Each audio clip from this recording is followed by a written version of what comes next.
આજે છે ને રાંધણ સેટ છે અને રાંધણ સેટ ના દિવસે જો બધાને ઘરે શું બનતું હોય એ કોમેન્ટમાં લખજો. જો અમારી ઘરે તો છે ને પૂરી બનાવવાની છે, તો આ બાજુ પૂરી રેડી કરી નાખી છે મમ્મીએ અને બીજું આ બાજુ પૂરી તળે છે. ઘણા થેપલા બનાવતા હોય, થેપલા બનાવે અને બીજું શું બનાવે બસ થેપલા ને દહીં ને એવું ખાય બધા. એવું ખાય, પણ અમે પૂરી ને ચા ખાવું અને અત્યારે પૂરી ખાવાની છે. અને કાલે છે ને પેલા તો અમે દૂધ પાક બનાવતા, પણ કાલે હવે રસનો પ્લાન છે, રસ ખાવું.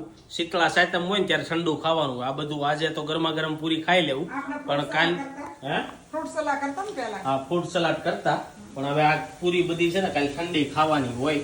તો તમારા ઘરે શું બનાવ્યું છે રાંધણ સેટનું એ કોમેન્ટમાં કહેજો, અને શું ઠંડુ વસ્તુ ખાવાની હોય. જો કે અત્યારે તો આધુનિક યુગ આવી ગયો એટલે ઘણા લોકો કેવું કરે છે કે ઠંડુ નથી ખાતા, બધાને હોટલ ખાવું હોય. સુલો એક દી રજા રાખી દઈને સીધા હોટલમાં જમવા વહી જાય. કાલે તમે માર્ક કરજો, હાતમના દિવસે છે ને હોટલો બધી ફૂલ હશે, પણ આપણે બધા નો જાય, 2 જણા હોય જાય, બધા 6-7 જણા હોય એને ઘરે બનાવવું જ પડે. આપણે પણ ઠંડુ ખાવાનું છે, જે શું કહેવાય જૂની ગળદીમાં ન જવાય. આ ગળદીમાં ન જવાય. તો ચાલો કોમેન્ટ કરજો કે તમારી ઘરે શું બનાવ્યું છે.